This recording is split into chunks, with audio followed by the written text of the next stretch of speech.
The Catholics of Oz is brought to you by the Star Quest Production Network and is made possible by our many generous patrons. If you'd like to support the podcast, please visit sqpn.com/give. You're listening to episode 43 of The Catholics of Oz.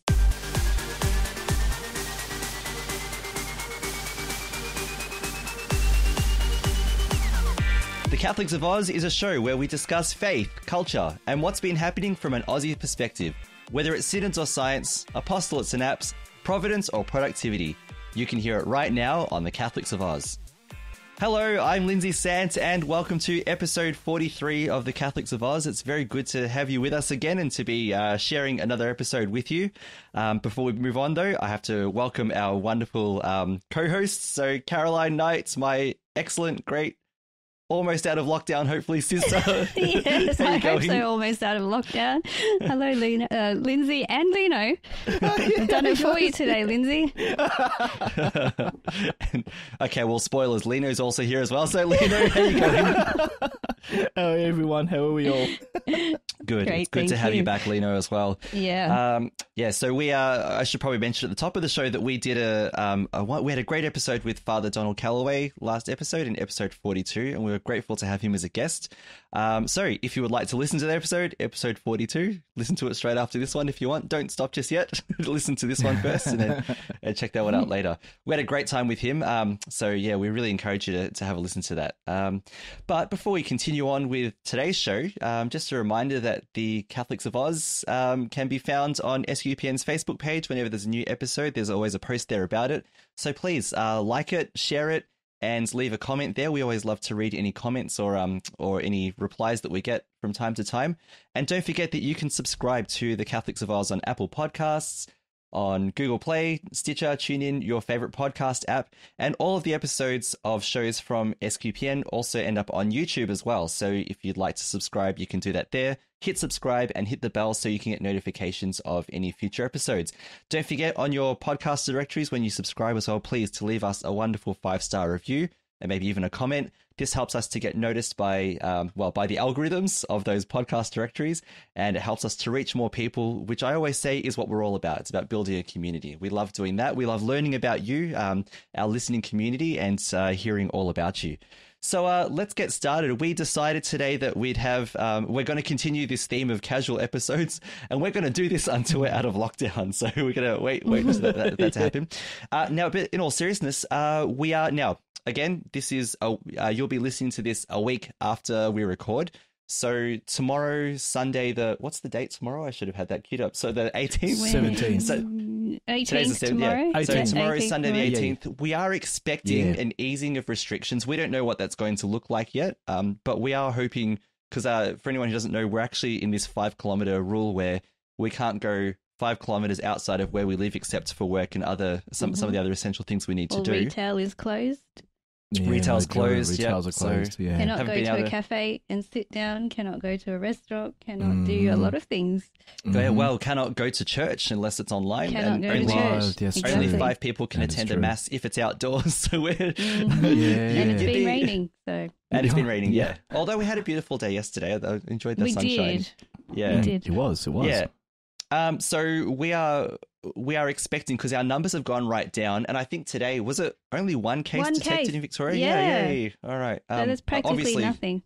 Yeah, obviously we pray for that one person who's a case, but it's good news that the numbers have gone right down, and we hope and pray that it'll stay like that, and that we get to enjoy this new COVID normal, as it's being called. We get to go out and do things a little bit more. So see each other. See each other. We haven't seen each other for months now, have we, guys? Now, this is the strange thing. We see each other on Skype and we talk online, but we actually physically haven't been near each other in over 6 months. We used to see each other once a week at least, didn't we? Mass. After church. Well, that's right. After mass, we'd all hang out and chat for a while and let the kids go crazy. Sometimes go to Macca's for lunch, and exactly. We haven't been able to do that for months. That's it. Yeah. Wow. Well, here's hoping and praying that we'll get something, because I feel like we got dudded a little. Now, I support the lockdown. I'm not one of those anti-lockdown. I support what we're going through, because we would be in a far, far worse situation if we didn't. We peaked at 700 something cases. We would have been looking at thousands of cases. Thousands. That would have been like everywhere else, yeah. And Exactly. it would have been Do catastrophic. We've seen around Exactly. the world where some places, sadly have lost control and what that's done, overwhelmed hospital systems and things. So, I'm grateful that we are, that we are in the place that we are. But I would like it to end, please. Yes, I think we've had enough now. It was fun at first, but now it's really not fun at all. Great experiment, but all right, let's do it. Let's do Yeah, it. can we stop now? Yeah. But we'll talk more about that really soon. I thought maybe we'd just start very quickly with some COVID stories. So, anything that's happened that you've done, guys. And for anyone who's listening, if you have a COVID story as well, you'll see what this is like in a moment, whether it's a serious or a bit whimsical, whatever it might be. Caroline, have you got a COVID story for us? Anything you've been doing? Anything that's been happening? Yeah, well, I guess one of the big things with me being home, working from home and being home more is that I've spent more time in my garden. And of course, with my chickens, I mentioned many times, my chickens and I have got to know each other since February when I bought them. And we've become good friends. And they know where they're not allowed in the garden, where they are allowed in the garden. Actually, my big challenge has been, because our garden is new, we built our house early. We built it all last year and, we kind of moved in at the end of December last year. And so I've been trying to establish a garden, and I totally just didn't think when I got my chickens that, obviously I should have read about it a bit more, but if you want a nice garden and chickens, it's not going to happen. Wow. And our garden's quite small, but I still wanted some kind of native garden and a bit of an ecological garden and, something where, I have a compost bin and something where it's a bit more harmonious, not just, flowers and things. But I've been learning how to have a garden with chickens, and I've come up with ways that protect my plants and, the chickens have their designated areas where they can scratch up the dirt and roll in the dirt and have fun and just totally make a mess. So do the chicken thing, yeah. Yeah. So the plants I want to protect, I've figured out we had some bricks left over from the build that the builders left for us.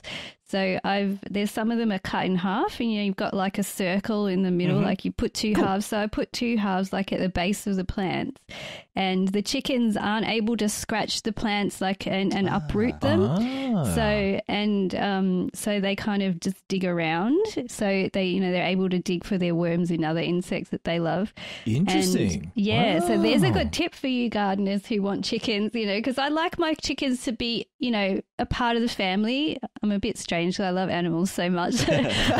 Free range chickens. Yeah, why not? Well, they lay such nice eggs, I tell you. That's right. Exactly. So they provide me compost from with their hay and their excrement, and I put it in our compost bin.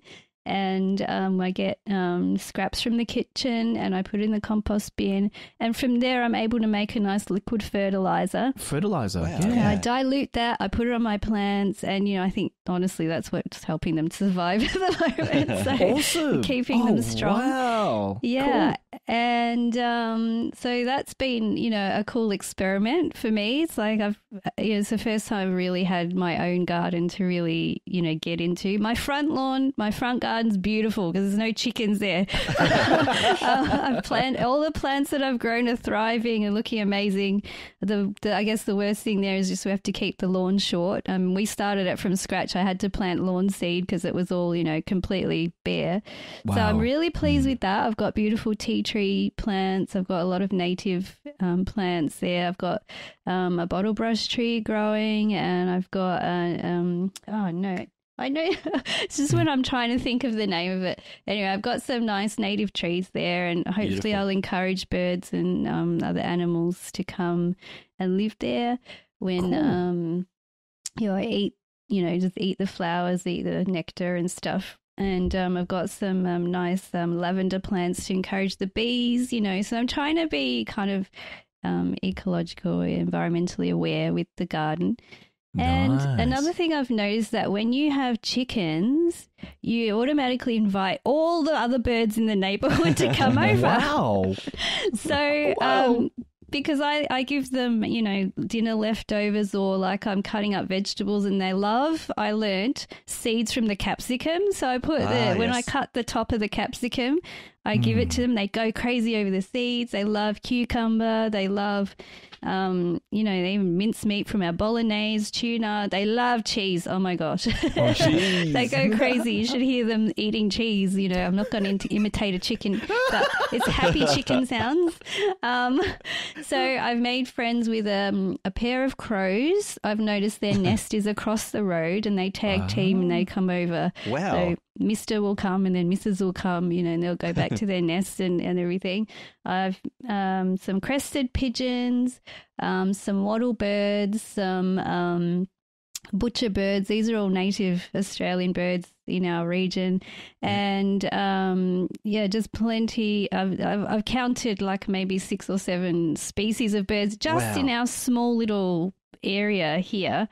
And so that's and this is in the suburbs too. We're not talking about, you're not living in a rural setting or in the bush. No, we're not in the countryside or anything. And that just goes to show you that you can set up like an environment for the native animals in a small space. And you have to think about it.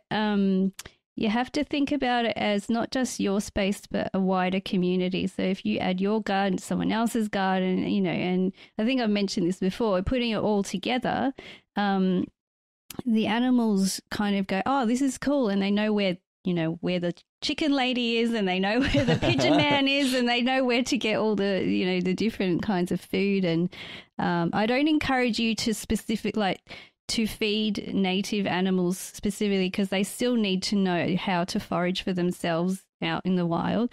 But, they do like to come and share food with the chickens. And you should see a chicken chase a bird away when they do not want them to eat their food. Yeah. That is funny.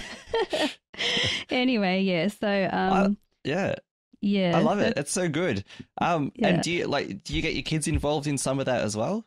I mean, yeah. So, because our back garden is all windows, so we've just put big sliding doors that face the backyard. So whenever the different birds come sit on the fence or they'll come down and eat some food, I'll point it out to them, and we'll name them. Like, we've got Mrs. Raven and we've got Punk Pigeon, who's the crested pigeon, because like a punk feather hairdo on That's his right. head. Yeah, the punk pigeon. Yeah. Yeah. The punk bird. Yeah, he's very cool. Watch out for them pigeons. Yeah. And he's very cute. He's gotten a bit fat, I've noticed, because we've been feeding him. Don't worry, we've all gotten a bit fatter in isolation. I think so. Even I put a little weight, and I'm very slim. We've got our possums too that come in the evening, and possums. What I'm dying to do now is get familiar, because the night sky has changed a little bit from where we used to live, and I've just got a telescope that I can start using, and that will be fun. So that's next on the agenda, to start getting back into looking at the sky with the kids too. So that's been my COVID story. Yeah, no, that's great. One thing, No, it's a really constructive project, clearly, was it your degree was in environmental science or environmental management? Was one of those? I think. I did a basic science thing that had a biology kind of lean, and I did an environmental management diploma as well, and I work in environment. So and our local council, I think I might have mentioned it before, has been running environmental and ecology webinars for free. Yes. So I've been watching those, and that's actually helped me identify the types of birds, and they even had one on frogs and plants, and being ecologically aware in your garden, which has been really amazing. Yeah, great. Yeah, now we just need a way to keep the possums away, and you're all good. No, I love my possums. No, I love them. They don't live in my roof. They just come around and eat the flowers on the trees and stuff. So, good. Yeah, and even an odd scrap of bread. So it's cool. No, I love it. Yeah, well done, Caroline. If anyone who's listening has had some success doing some gardening things, let us know. Lino, have you got any COVID stories? Anything that's been happening to you while you're in lockdown? I know you've been working as well, but what's your COVID life been like? It's been just nothing much changed really. Bernie's still working. I'm still working. Had a bit of a COVID scare this week. So on the Wednesday when I went to work, most of you know that we need to write down our details and everything and our temperature. So apparently I put down as 38.6 as my temperature. Goodness. Which I cannot remember doing because I just wrote it down, went straight to work. I was on, what was it called? On automatic. Autopilot. Get back to work. Autopilot. Great one. That's awesome. And so on the Thursday morning, my supervisor called me, and she goes to me, Lino, did you put down 38.6 on your temperature? I go, I cannot remember because you're calling me up and I'm still waking up. And she says, well, I'm afraid you have to have a COVID test. And I go, oh. And the other two guys on the other team, was like I was saying before, we had shifts. I had to have the COVID test. Oh my goodness me. OMG, listeners. Isn't it crazy? Yeah. It is. I was like, all right then. Okay, so this is how they do the test. So they have a swab. They swab you down the throat. Yes. And they swab you up the nose. And yes. for me, 5 seconds, it felt like a minute. It feels like forever, doesn't it? Oh, yes. Well, the woman did say, this is going to feel uncomfortable, and I would do it for 5 seconds. and I said, like I said, the throat one wasn't too bad, but the problem was, when she was down there, I'm trying to breathe. And I'm trying not to breathe my nose. And in case something, I go, oh. And then that was fine. And it's up the nose. I go,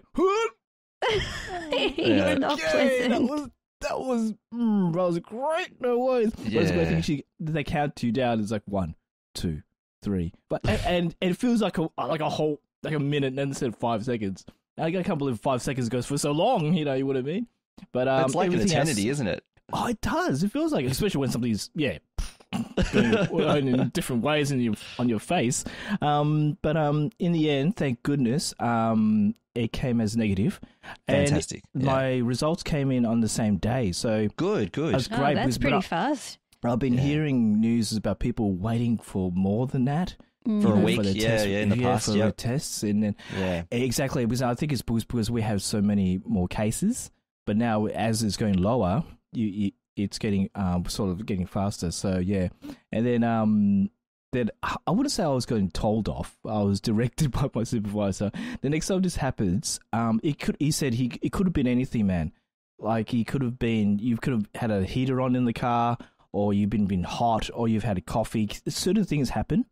And then if it happens like that, go outside in the shade, sit down for about maybe 5-10 minutes, and take a temperature again. Yes. Because for the life of me, I was feeling fine, and I didn't feel dizzy. I didn't feel any vertigo. I didn't feel tired. Anything. I just felt normally as every day. But I may have I had one of those they call it moments, where I just wrote down, a 38 instead of a 36 or a 33. Maybe I just wrote it down quickly so I could get back into work. So you forgot to carry the 1. Yeah, that's right. Yeah, exactly. Don't forget the point. 0.5, 0.6. So it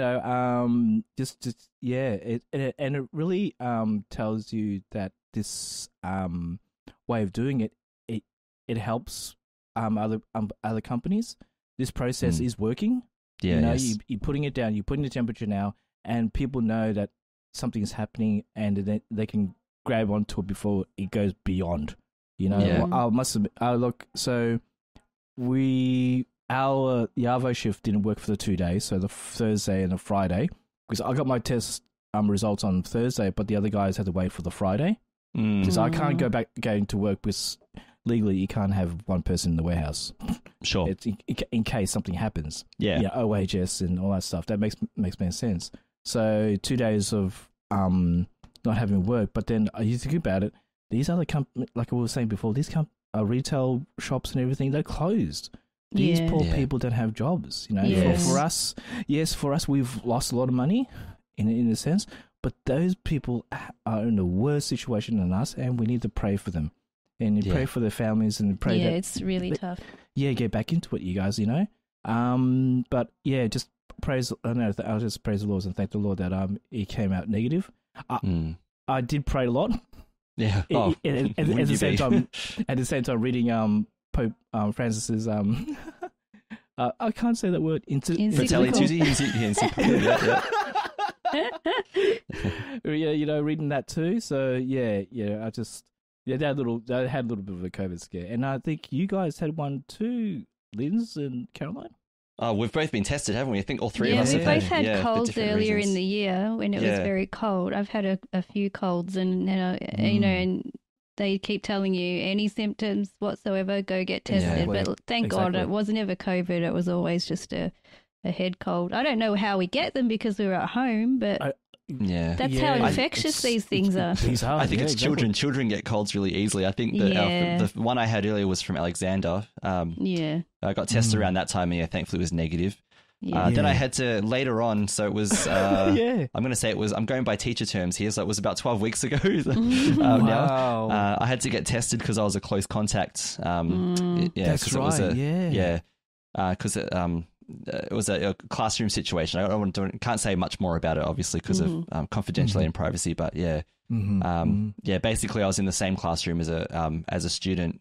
Who was a confirmed case, but the student doesn't know until that's the way it works out. Like they don't really know until they get tested later. So it's not the student's fault. It just worked out that way. And actually, students have just gone back to school now, so we'll see how that's going to go. Yeah, well, hopefully we don't get too many issues. Like only one school closed this week, and that was because they had a case last week, nothing from this week. So that's true.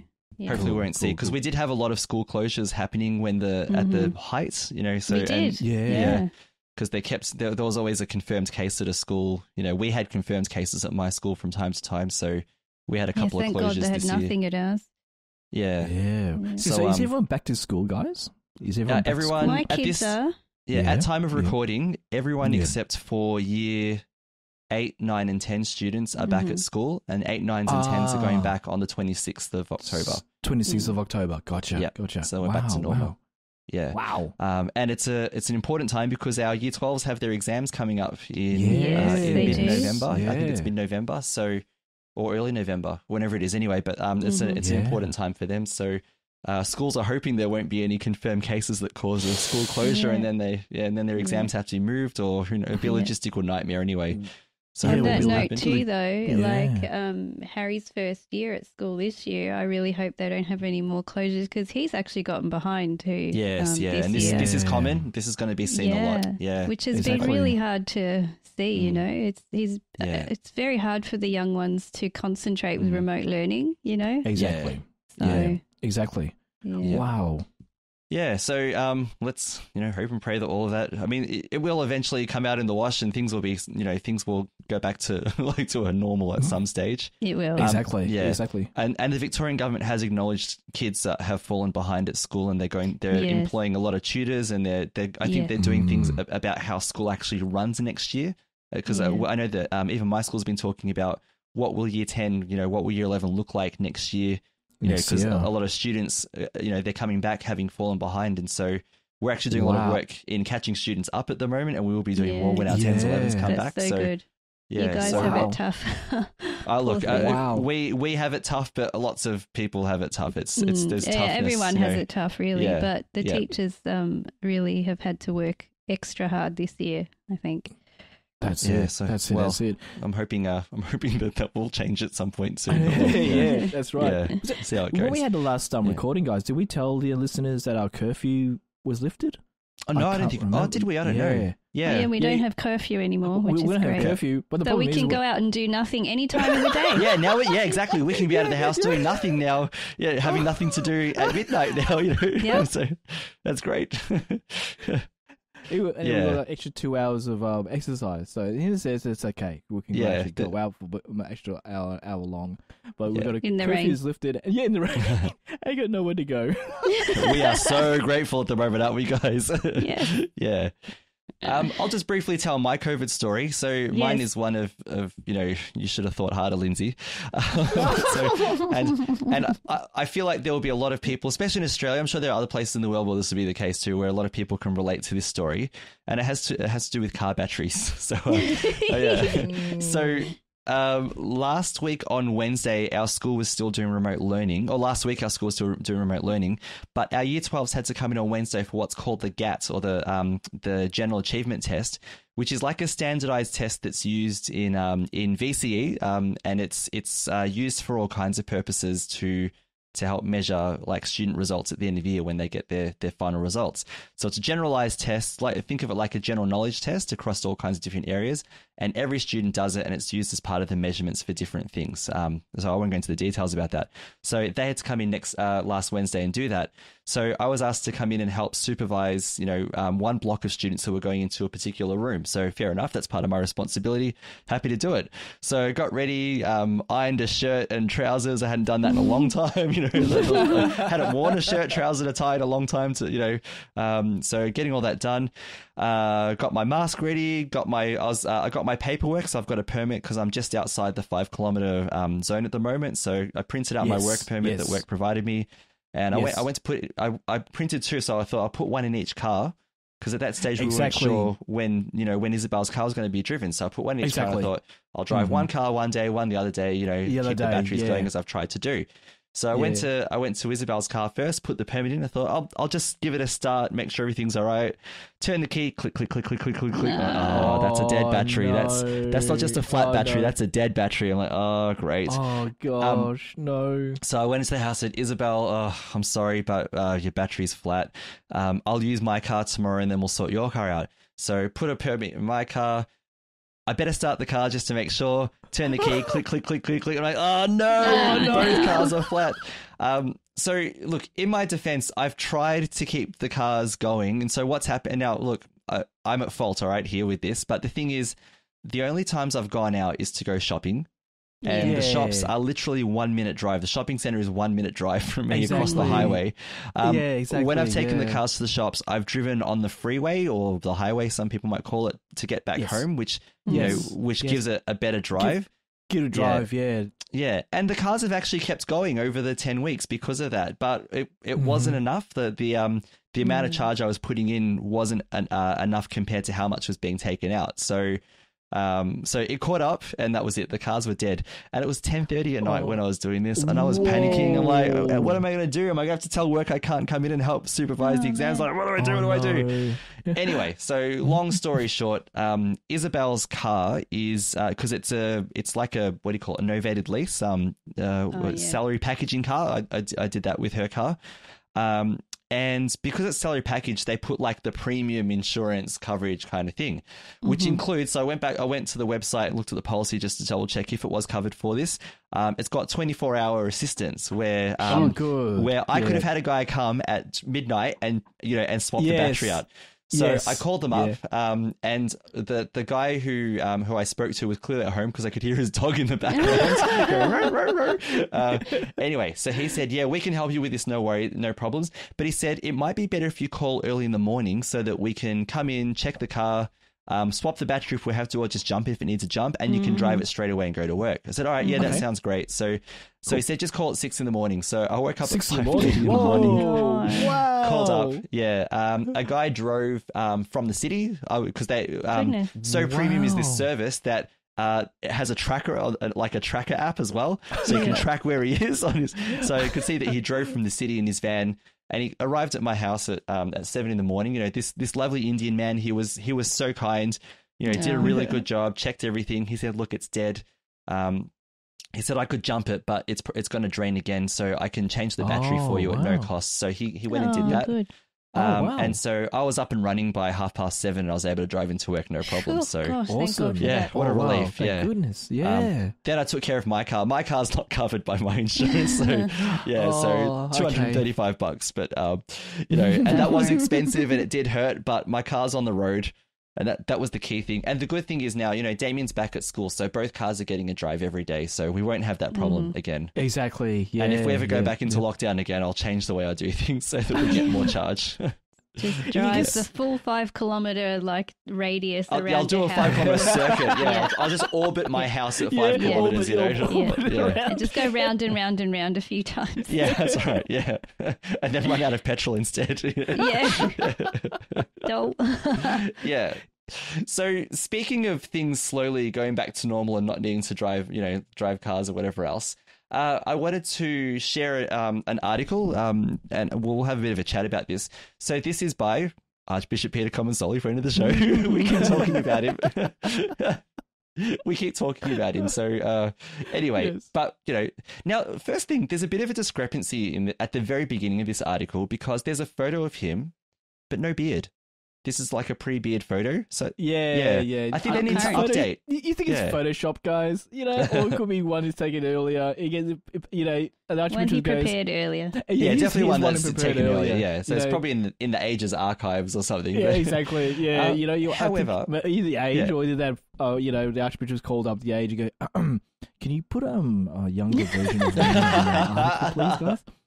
I don't want to see this beard and everything. Can you do that? And the age guy goes, sure, Archbishop, we'll do that for you. Put it on I'm sure that's exactly what happened. I'm pretty sure that's exactly how it went down. Yeah. Sarcasm. So yeah. That also increases during lockdown. Oh yes. Exactly. Oh yeah. We've noticed that too. Yeah. There's higher levels of sass during lockdown. Oh, yeah, that seems to happen. Yeah. The sass meter is going through the roof. Sass meter, yeah. I'm sure it is, yeah. Yeah. Right, yeah. Anyway. Whatever, yeah. Anyway. So, but anyway, in all seriousness, sure.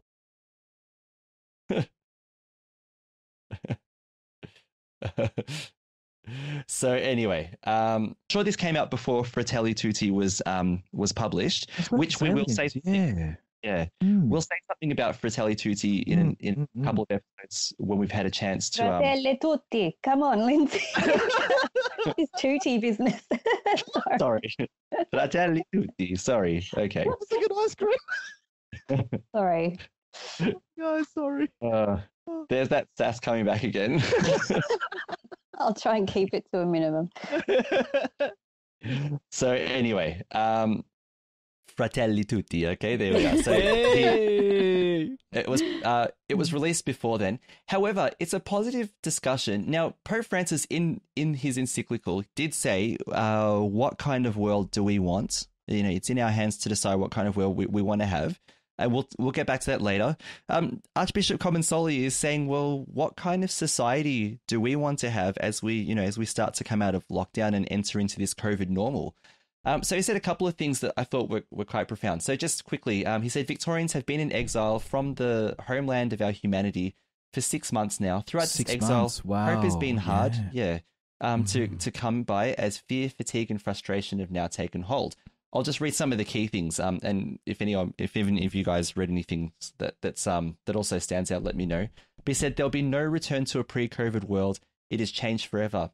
Rather than lament this loss, might we be facing a great opportunity? And he said, what is the world that we want to build? Is our objective a society that is fair, truthful and merciful, prosperous and generous, democratic and transparent, or one that is anxious and argumentative and uncivil and individualistic, competitive and selfish? Will every life matter? What are our priorities as we take the next steps? People of faith have deep resources to share here. So he goes on to talk about how people of faith have relied on God. That's what else have we got left when we have nothing? Well, I don't want to say nothing left, but when we have a lot of things taken away, what have we got left? Well, we go back to the roots of it all. We go back to God. Or I shouldn't say go back to God, but we rely even more on God. And I think that's a really important thing. He mentions how at the moment, and this may change tomorrow, I really hope it does, but he mentions how at least in country Victoria at the moment, so we've got the difference between Metro Melbourne and country Victoria.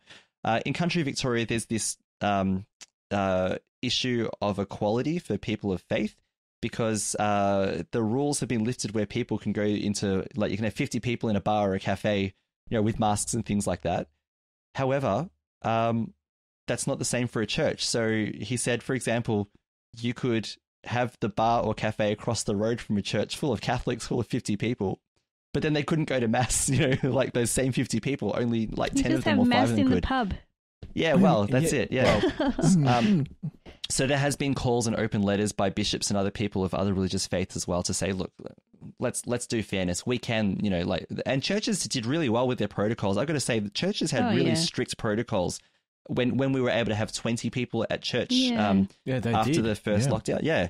So churches are all over this too. We're not going to say, forget the protocols, don't worry about it. Oh, no. I mean, it was really confronting for me to see Father Michael, like he's been wearing a mask at church. Yeah. You know what I mean? Even the kids had Father Michael has streamed a couple of masses for the school kids as part of their school day. And the teachers who go and read, even, they wear their masks straight right up to the stand, and then they take their mask off when they're finished reading. They put their mask on. So exactly. Yep. Wow. So I'll just share two more thoughts that I'm not obviously going to read the whole article, but I'll just share two more thoughts briefly, and we'll just have a chat about this. But he said, family, religion, work, education, care, and leisure. These should be our first and foundational priorities, the human measures upon which our pathway forward ought to be framed. The humanity behind the data cannot be neglected as we emerge from captivity. I, for one, will work so that our journey out of exile is oriented towards this humanizing horizon, and I'll be placing my hope in God, who is accompanying us on the road ahead. So, Lino, a couple of thoughts. What do you reckon in terms of what kind of society we want when we start to come out of lockdown and establish our COVID normal? What do you think? Yeah, it's going to be a big change, actually. COVID normal, it's a big word for all of us, This COVID will not, I'm afraid, won't disappear quickly. You got a Yazi, mate. It will be here for a long while. The protocols it was saying will be still there. The changes, there will be change. There'll be changes. Our distancing rule, apologies for that word, will stay there. And like you were saying, that for us, for our faith, there is only one person to go to, and it's the God and Jesus Christ. For the prayer and everything that's going on. And when I read this as well, Lindsay, there was a part in the encyclical. Yay! Encyclical. Part of it, where Pope Francis was saying, let me pop it up. So there was something. It was in chapter 1. Oh my goodness me! I can't believe I read all of it. And what I liked about it was like had little subtitles in it. Not subtitles. What are they called? The subheadings. Yeah. Subheadings. Like sections. Thanks, Yeah. English. Yeah. Yeah. So subheadings. So you can go to parts of it where you can go, and then I'm trying to. There was subheading called globalization and progress, where they shared roadmap. And when I saw the roadmap, I thought of us in a sense. That was really there. I'm trying not to look at the sorry guys, I'm trying to find it, but he had a bit of a connection to Archbishop Peter's one too. I'm trying to find it. No, they're very similar documents, though, aren't they? Like this short article. Yeah, exactly. Well, I can't find the sub thing. Well, they would have connections with it. An absence of human dignity on the borders. That was an interesting part of it. They had connections with that. And it just had little connections with both the articles. Well, the Pope's one and the and Archbishop Peter Comensoli's one had connections with it. Yeah. So I can't. Sorry, guys, I can't find it. There was one part of it I couldn't highlight it. That's all right. But it seems like the themes of both documents are really that no one should be left behind. Yeah, definitely. And when we build our society, like when the Archbishop describes, or do we want one that's anxious, argumentative, uncivil, individuals? It actually sounds like what we had before COVID. It sounds like what we had become, what our society generally had become. Yes, exactly. Yeah. All of it. Look, there was one part that that really struck me was the word exile. Actually, the word exile remind me of when the what were they called? Not the Egyptians. The Egyptians attacked the Hebrews. Israelites. The Hebrews. Israelites were exiles for 40 years. pray that we're not going to be here for 40 years in COVID. Yeah. Please. Well, you never know. No thanks. Yeah. No, I'm just being silly, but yeah, no, you know what I mean. Nature of viruses. Yeah. Oh, look, if you want to know about exile in the Old Testament, there's a lot of story of exile. It's being exiled from the homeland. I won't go into detail, but the Old Testament knows exile very well, and a lot of the Psalms are about comfort of from exile. If you read the good old By the Rivers of Babylon, all that kind of stuff. These are the people who are sitting in a foreign land, wishing that they could go home. They know lockdown, in a very different sense, but the Bible conveys that very, very powerfully too. Exactly. Yeah, it's like and also Archbishop Comensoli is saying, don't forget the lonely, don't forget the isolated. Always remember them and always try to see how they are. Keep in contact. Just keep in contact with your family and friends as much as you can. It's what's it called? Mental health is very, very, very bad in here in Victoria. I'm saying it is. It is getting bad here, and we just need to have that sort of contact for other people. There was part of it saying in the part article, some have faced death and sickness apart from loved ones and cried at a funeral without the presence of their nearest and dearest. So that's hard too. And then talking with our friends on the phone and via Zoom has been helpful, but all of them tell me that it's God who has made all the difference. Yeah. Right now, we can't physically gather in our churches, synagogues, mosques, and temples. That's the part I liked about it as well. It's not only our faith, but all the other faiths, they need to be come back together as a family. They're all hurting, to worship. They're all hurting as too. So yeah. Thanks for that, Lino. Caroline, what about you? Any reflections from Archbishop Comensoli's opinion piece there?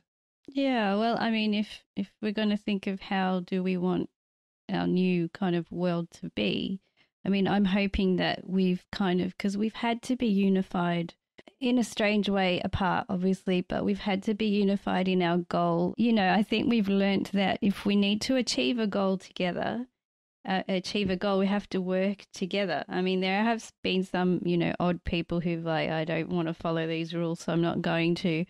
And maybe some people who have out of need for going to work or whatever have just said, look, I really can't follow these rules. And, unfortunately cases, clusters have come about from that.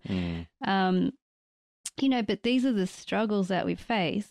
And, I would like to think that perhaps we would be a more unified society. I mean, there is a part of me that's a bit cynical and says, well, human nature will always prevail in the end and everyone will just go back because we've got a very self-centered type of society. And if we're going by the media, by advertisements, you deserve this, so you should go and have this, money is the goal. You know what I'm saying?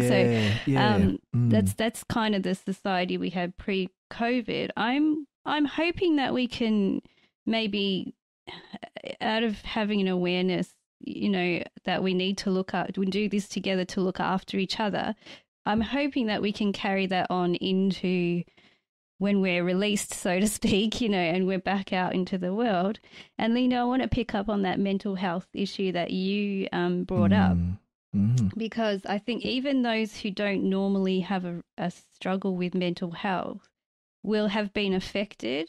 I mean, just speaking personally, it has been quite stressful. I mean, I usually like to go out. I mean, a lot of people do, but particularly for me, when I would de-stress from the week of work or whatever, I like to go out for a drive into nature and just, sit there listening to the birds and, I enjoy nature very much. I mean, obviously, I think people would know that about me already, but I couldn't do that. Having a 5-kilometer restriction kind of meant that the places that I normally like to go, which aren't even much further than that, I could not go to. And going back to the article too, we as Christians have God, all believers have God that we can rely on. And I had to keep reminding myself of that to kind of help me pull through. And I have to credit my husband too, because even though he's not a practicing Christian, he does have a belief in God, and he kept saying to me, you need to remember that God is with you. You must have your faith in God. Oh, You need wow. to remember that he's looking after you, you know. And he said, this is Phil. Awesome. Yeah, Oh, no, I wow. mean, he does have a deep faith without, you know, I mean, he wasn't brought up to, you know, he was baptized Anglican, but it wasn't really like, you know, weren't brought up like us, but he does have that faith. And he reminds me all the time, and he kept saying to me, look, Caroline, the most important things here, we are together, we have our health.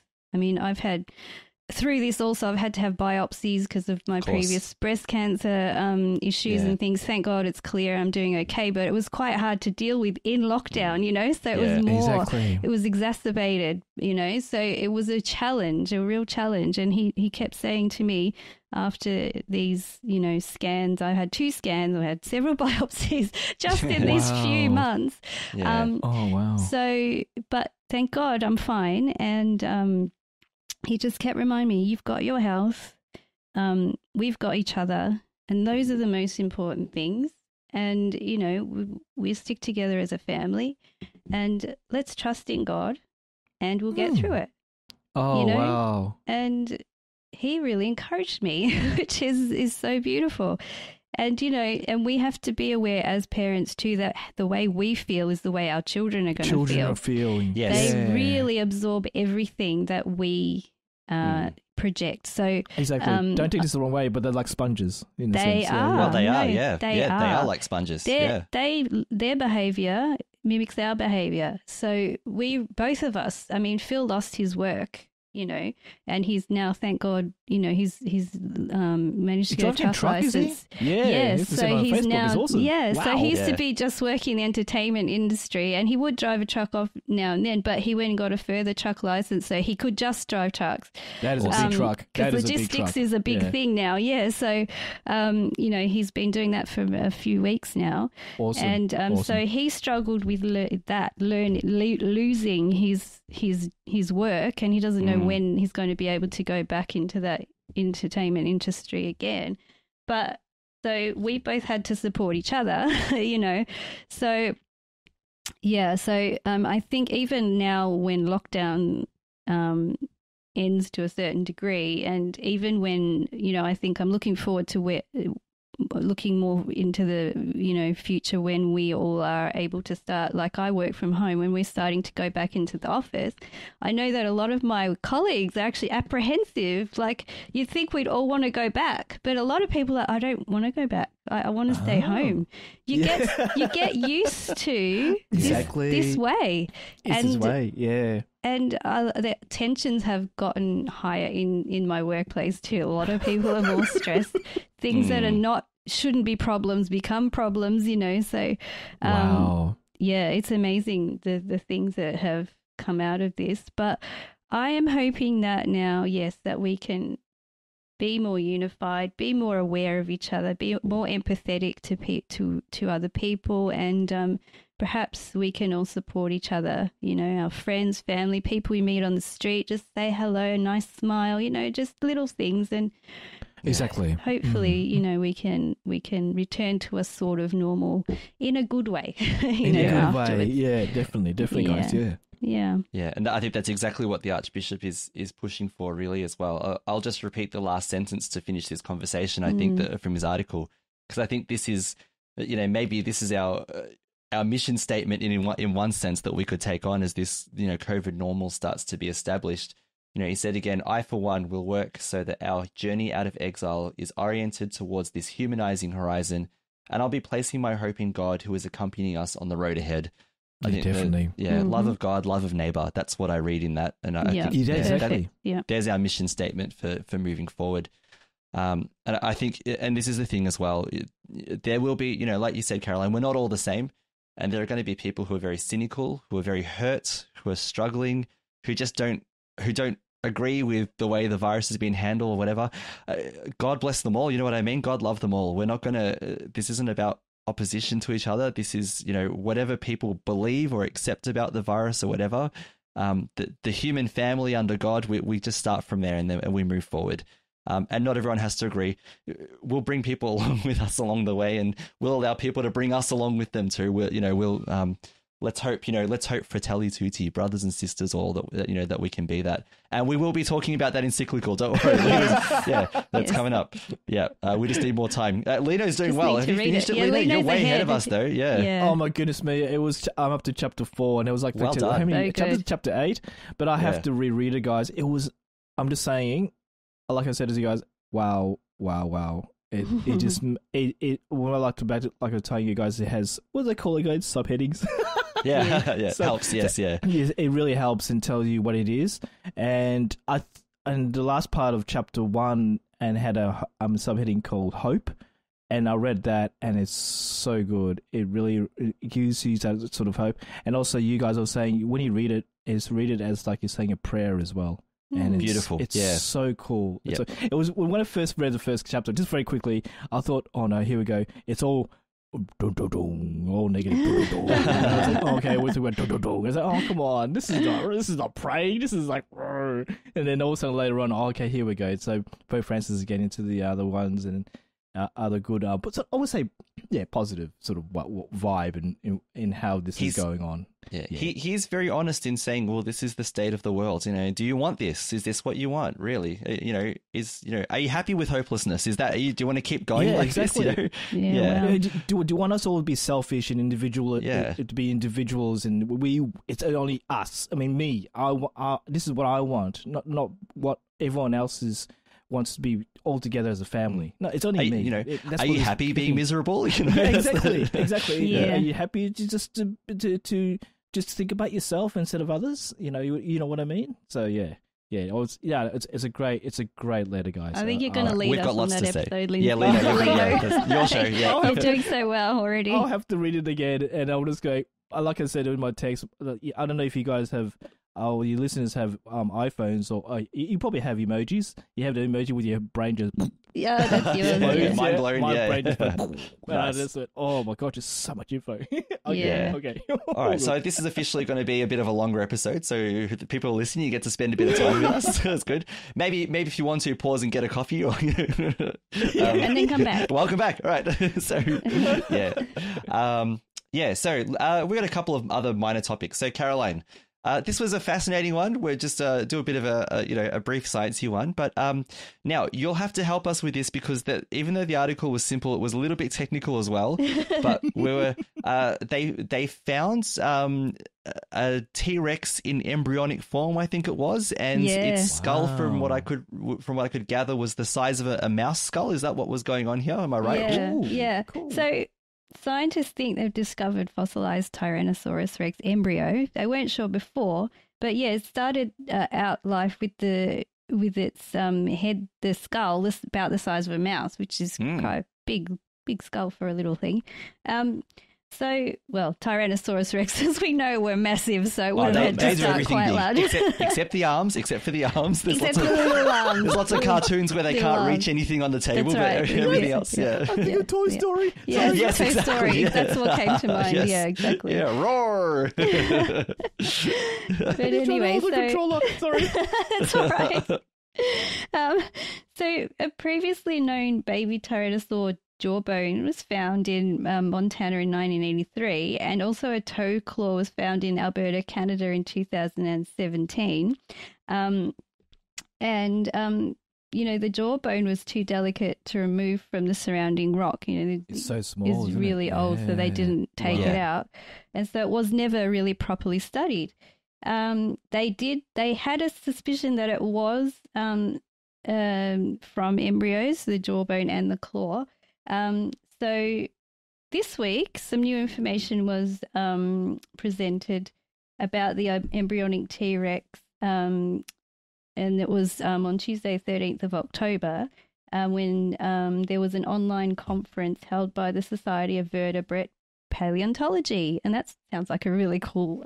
really happening place, yeah. Yeah, no, that sounds really cool, actually. Of all the societies you could join, that's where it's happening. I need to join some of these. Not joking. So they had their conference online, obviously due to COVID-19. So they've had the fossil imaged using a particle accelerator.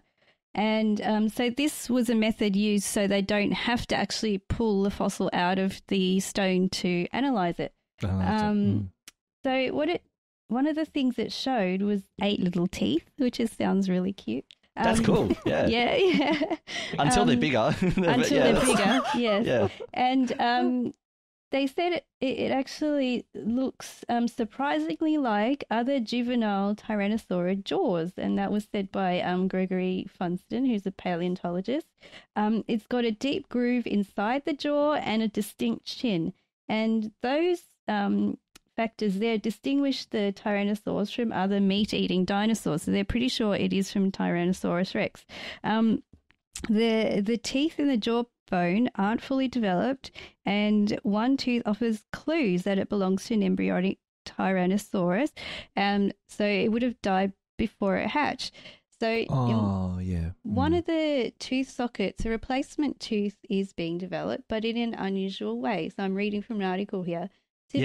Typically, replacement teeth lie directly below older tooth, and the way they eat at the root to release the older tooth, Funston said. In our case, the replacement tooth is beside the older tooth, and there's no evidence of root disintegration. This style of replacement has recently been found in the first generation of teeth in reptile embryos. So that gives you a clue that is an embryo. Then as a side note here, the toe claw fossil, I was going to say clossal, might also shorten it, just short. That's it. Yeah. Put it together. Just might put it also together. be Clossal, from that's our new word. Yeah. Cool. So the toe claw fossil might also be from an embryo because one surface wasn't fully formed. So there's another clue. So embryonic fossils from T-Rexes, well, probably from any other dinosaur really, are quite rare.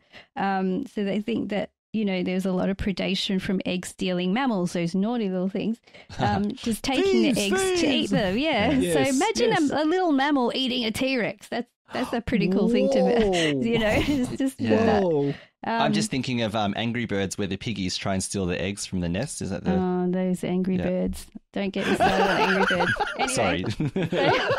so I mean, what a world it would have been with all these animals, eating each other in different forms. So a T-Rex adult would eat anything around it, but a little mammal could eat an embryonic T-Rex. Isn't that's cool. So and even if the T-Rex hatched, it'd be small enough to be eaten by other dinosaurs. They mentioned, raptors that we know about from Jurassic Park and things. Jurassic Park. Exactly. Yeah. So you can actually control a raptor by putting your hand in front of it and saying, "Whoa, calm down." You've seen that documentary as well, have you? Yeah. So what was it called? Jurassic World. That documentary Jurassic World. about Yeah. There's a few of them, quite informative. There's that what's it, that sass again. Yeah, it's going off. It's so real. So sassy. So it's pretty cool because that now that they've kind of found these clues, they're thinking that these are actually embryonic T-Rexes. So they weren't sure before, but because of the clues I mentioned, now they're thinking, yes, they were pre-hatched tyrannosaurs. The fossilized eggshells themselves haven't been found for any tyrannosaur. They're thinking maybe that the eggs were soft-shelled, so they didn't fossilize. The 2 previous studies published in the Nature Journal has offered evidence that dinosaur called Protoceratops, which is like a triceratops, and the long-necked Mosasaurus, they laid soft shell eggs. They're not sure if that is the case, but they're assuming that maybe it is, that Tyrannosaurus Rex laid soft shell eggs, and that's another area of study that they want to go to. Like in all sciences, once you found an answer to something, you've got a question, more questions arise. Of course, yeah. So cool. it's always something to discover. I thought as a side note, because there was a cool link to another article in here, more is actually known about T-Rexes from the ages of 2 years of age onwards. So they know a lot about it. The T-Rex actually goes through about 21 different stages of growth. 21? Yeah. Wow. The most important stages happen when it's a teenager and then around 18 years of age. And there's a cool little excerpt here which explains better than I could. So the first change happened when T-Rex is in its preteen years, just before turning 13. When T-Rex was young, the skull was very long and low with fairly narrow teeth. These animals are about 21 feet long. It's about 6.4 meters. And whoa. It's quite big, yeah. And the sleek juveniles don't look like adults at all. In fact, juveniles have been mistaken as a different species. They were thought to be called Nanotyrannus. But actually, they're really young Rexes. So the young ones look fairly different, it seems, from the older, the adults. Adults, yeah. Then sometime between the ages of 13 and 15, and they say no 14-year-olds have actually been found, everything changes. In the span of 2 years, the entire head and jaw deepen, and then the teeth get thick, and basically now they look like T-Rexes. So they need that extra change to look like an adult. The second monumental change happens just after that, around the time of their 18th birthday. That is when T-Rex is heavier than 3 tons. Whoa! And it's important. Yes, and it's important because no other tyrannosaurs are that heavy, Carr said, and that's the Thomas Carr I wanted to mention. He's a paleontologist, and he's actually studied the skeletons of 44 T-Rexes. So he knows a lot. Yes, that's amazing to have. Unique access to that many, really. Like that's a dream in a job like that. That's kind of like it? The best job, one of the best jobs ever. Yeah, absolutely. It really is. The space science jobs. No sarcasm there, I promise. I was actually generally, I think that's awesome. Yeah. I didn't feel any sarcasm from that at all. No, I'm just worried anyone who's listening might think I'm still on the sarcasm trail. No, I think that's amazing. Yeah. It is amazing. And then by the time T-Rex is between 15 and 18 years old, it reaches its giant size and it leaves all other tyrannosaurs in the dust in terms of size. So, wow. So he has actually taken his whole career to, really study these tyrannosaurs. And I thought it's a cool thing now that we know a lot about, the from the embryonic stage to the adult stage of the Tyrannosaurus Rex. And I think I'll be pretty accurate in saying it is probably one of the most favorite dinosaurs of everyone. Because when you're a child, the first one you go, oh my gosh, T-Rex, look how cool it is. Although since Jurassic World has come out, everyone's talking about Blue now, like Blue the raptor, the friendly velociraptor. Because my sass is coming back now, sarcasm, because that would totally happen. Yeah. Although I used to like the Diplodocus, the long neck, beautiful one that eats, reaches up to the trees and leans against the trees. They were cool. I was a Stegosaurus child myself. You were a Stegosaurus. Yeah. Do you remember we used to have like these little, I can't remember though, like little magazine books with stickers and stuff? Yeah, I used to get, Mum used to buy, I would never forget those. I actually got Mum to buy me Dinosaur magazine every week. I loved them. They were awesome. So we were really into dinosaurs when we were and you built it would come with like a model that you would, they give you a piece of the T-Rex model every week. I painted your T-Rex one. You built it and I painted it. Do you remember that? That's right. Yes, where is I do. that? Do you guys still got it? I have no idea where it is. It's landfill. I don't know. Sorry. I bet you it's up in the roof somewhere. Anyway, it's probably it's in storage somewhere. Yeah, in storage. Yeah. Cool, so I usually speak about space, which is always amazing. But I thought this article popped up, and I thought I have to talk about this. I thought that was really really cool. And Curiosity. I've got chickens which are practically baby T-Rexes anyway. So without the teeth and don't weigh 3 tons. Yeah, that's right. Yeah, but they walk the same, and they true. Yeah. Curiosity knows no bounds, does it? So if you look at a chicken's feet, though, like look at chicken feet. Yes. They look pretty like Tyrannosaur-y. Very dinosaur-y. Makes sense. I mean, the way they model Velociraptor feet in those movies, I know I was being a bit silly before, but like it looks like a chicken's foot, like even the way it walks. And then you wonder why they would run so fast because of the physical and the we say aerodynamic, but just a physical way of running. Well, you should see. Sorry, but no, it's the same with our cats. Yeah, true. But you should see when you call a chicken with its favourite food, how quickly it will run around the corner. Like you see these two chickens running at you. It's like, oh my goodness. And then you think, yes, little raptors, definitely. I have seen so many videos on YouTube of children being chased by angry chickens and how fast they run. But yeah, they can work up a temper, I'll tell you what. Totally. But I Yeah. think that birds were, they've kind of evolved from some kind of dinosaur, ancestor, or a few of them, or however it works in evolution. But yeah, birds are pretty dinosaur-y. So So this the growth of the T-Rex, it sort of reminds of how we will grow, isn't it? Isn't it? I mean, you got the juvenile side of it, and then there's Some people don't grow out of the that. young adult. Yeah, my teeth aren't as sharp as a T-Rex, but yeah. exactly. Yeah, and then you go to the adult size, and it shows you, and it shows the growth of it. Oh gosh, 3,000 kilos of weight. Wow, that is one heavy child, man. I'll tell you that. Heavy. Can you imagine? Yeah, it's one heavy Come child. here, baby. Exactly. Let me pick you up. No, But it's T-Rexes so couldn't pick cool. up their young, I'm sure, and rock them Oh, in their yeah. arms. Probably no. actually eat them because Yeah, well, that's the dinosaurs. reality. Oh. Yeah. Hello, Yeah. nature. Oh, Yeah. okay. Yeah, Yeah, unfortunately, okay. but Circle Yeah. of life? No? Oh, okay. Yeah, that's fascinating. Yeah, I'm blown away by just that find and what they're discovering. cool? Like, yeah, it never gets boring with dinosaurs. It's No. always fascinating. All right, just really briefly, I just wanted to mention that Star Trek Discovery came out. So it was yesterday for us in Australia at time of recording. It'll be, by the time you listen to this recording, episode 2 would have been out. Yes. So season 3 is out on Netflix here in Australia. So it comes every Friday night at 7 p.m. So I'm looking forward to Friday nights and getting some new Star Trek.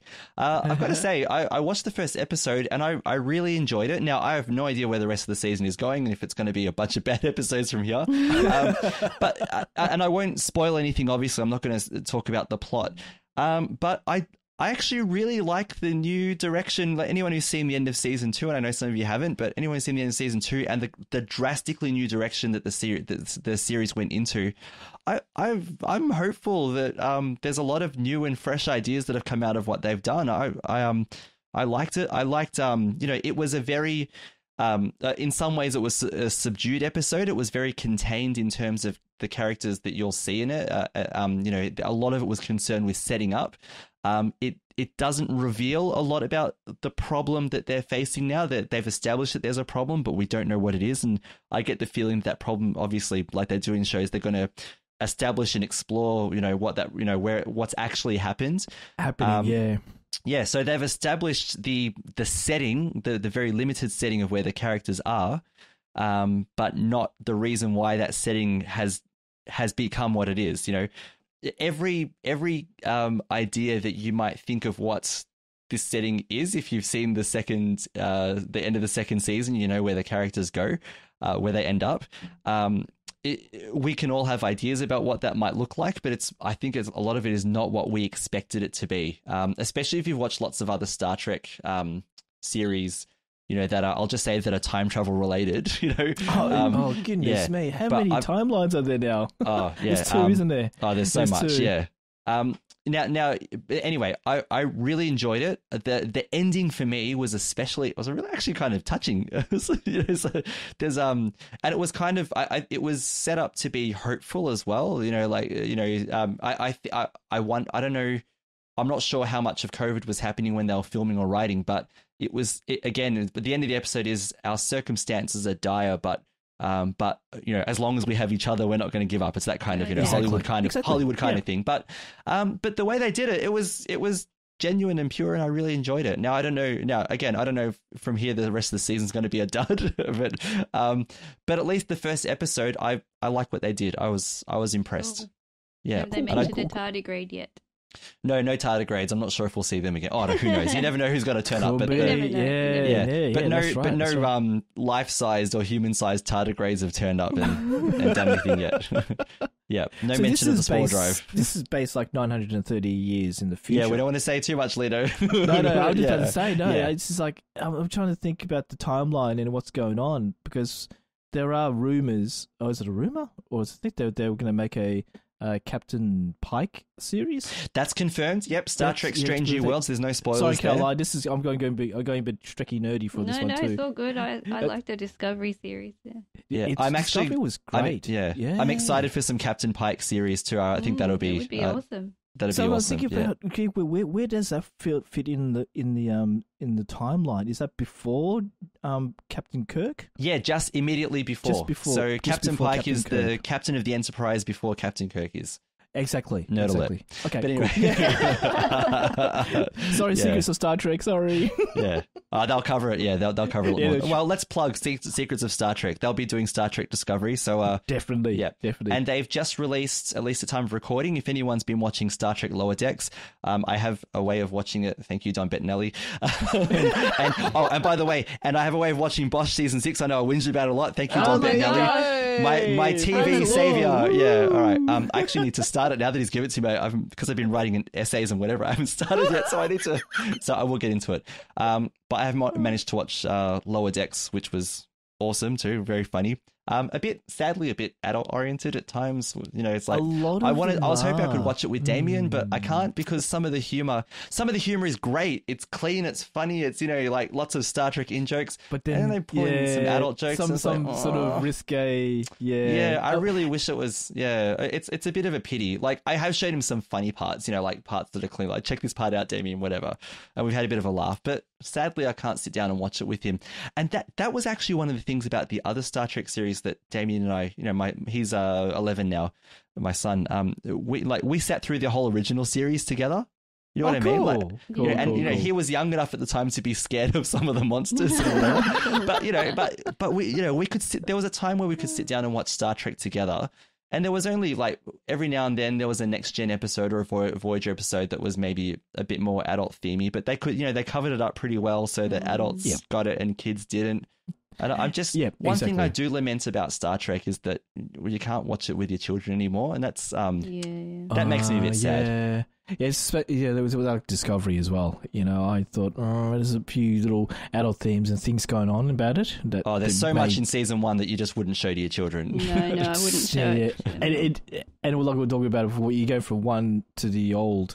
You know, even though the timelines, you got to watch it. It's not got to watch it, but in Chronicle. But I was saying you guys about the production and the special effects and everything. It looks so different. And it was funny. We're watching the original now, and you feel like you're watching an old what do they call midday? Good old midday matinee movies. Movies or series you used to watch with your parents in the afternoon, having a lunch and everything. And then Bernie just goes up and goes. You know, this music reminds me of. I go, what? The Love Boat. Oh no! Don't do that. Don't make that comparison. Speaking of midday TV, all I remember when I was growing up was Ray Martin. Only Australians going to get that. Sorry, but the Ray Martin show. And Carrie Ann. They were the legends. And who was the guy in the morning? They call him Moonface. What was his? Yeah, now of course I know his name, but now because Bert Newton. Bert Newton, that's Newton? one. Yeah, Bert. Yeah. With the paid ads, and he'd be going, and now here's Moira. Classic they had Australian awesome daytime radio. TV. Yeah, daytime They television. were the good ones. They were the legends. They were the legends. Yep, definitely. Well, I don't know how we got to daytime TV. Sorry. Then they introduced us to Oprah, which was interesting. I didn't mind it back then, but anyway. And you get a car, and I get all that. Yeah, that's right. You get a car. You get a car. What would they get? I wish I could get all that. All right, so I think we better everything, and it's like, yeah. Let's wrap it up there. I think we're it's all downhill from here. So you started that part, Lindsay. I'm sorry. Sorry. Yeah, that's all right. Sassy. Yeah. So, all right. So thank you so much for listening to episode 43 of the Catholics of Oz. So we had a tiny bit of feedback, and it was actually on our episode about with Father Calloway as our guest, and it was actually from Father Corey Steeker. So yay! He just from our Slack channel. So he said, big time shout out to Lindsay and Caroline for the interview with Father Calloway. Awesome job. And he says, I'm a member of the fledgling priestly fraternity, the Priestly Fraternity of St. Joseph. It was started by priests in my diocese, but has started to expand throughout the US. We dedicate ourselves to St. Joseph in our priestly ministry, especially in the reverent celebration of Holy Mass. And then he shared an article from the National Catholic Register, which I've put into our show notes. And so you could read that there. And I thought it was worth mentioning because it carries on. Yeah, so Caroline's, you've got it. So you can't see this, everyone. My consecration to St. Joseph arrived the other day. Her book has arrived. Wow, yeah. sweet. Excellent. Yeah, so Cool. I'm just waiting for my copy too. But so that was good because Father Corey has made another connection to where St. Joseph is alive and well in the church too. So, I've been hearing about different expressions of St. Joseph and dedications to him popping up, like ones that I wasn't aware of since we did this episode. So it's great to see that that there are some dedications going on. So. So Father Corey, thank you for sharing that, and we so want you on our show. So check your email. I've sent you we would love to have you as a friend, not a guest, as a friend, because that's how we consider Definitely. you. So that'd be great. So let's thank some patrons. Thank you so much for supporting the StarQuest network. As a result, that supports Catholics of Oz as well. And today we would love to thank Dominic M, Jeff H, Thomas T, Joey C, and Fred H. Because of their generous donations at sqpn.com/give, we have a show, we have a network. Dom mentioned there was a message that came out to all the feeds recently of all the shows, saying that the fundraising, the patron work, all of that, the network has reached its break-even point, and now the network has a future, and it's because of you, and we are so grateful, and we just want to keep bringing you content. And we want to keep learning about you. Thank you to, it's not many, but the people who email us, not necessarily wanting it to be shared on the, on our podcast, but we're learning a bit about our listeners too, and I love it. I love forming relationships with our listeners and, or I should say our community, getting to know who you are and more about your lives. Again, this is what we're all about. So, and especially in a year like this, knowing more people and, knowing more brothers and sisters, maybe I should say, fratelli tutti, that kind of thing. It's an amazing thing. Yeah. Yes, so, it is. so if you've been able to give to the network, thank you. If you're able to pray for the network, thank you. It's such a massive and important thing for us. So what would you like, do you have any thoughts about today's show? You can email us at catholicsofOz@sqpn.com. I don't know why I started with email today. You can leave comments at StarQuest Facebook page at facebook.com/StarQuestMedia. Don't forget that the Catholics of Oz has its own Facebook page. Come and join us there if you want. You are more than welcome. We'll leave the door open for you to come and join us. Anyone's welcome at facebook.com/Catholics of Oz. And don't forget that show notes and further opportunities to share any ideas or feedback are at the SQPN Facebook page. At the SQPN website, I should say. And you can find our particular one at sqpn.com/Oz, spelt OZ. Caroline, thank you so much for being on episode 43 of the Catholics of Oz. Thank you, guys. It's been fun as always. It has. And Lino, thank you as well for being part of this episode too. It's been really T-Rexy today, isn't it? Yeah. Yeah. So dinosaur. I thought it was a bit sassy myself, but yeah. And once again, I'm Lindsay Sand, and thank you for listening to episode 43 of the Catholics of Oz on StarQuest.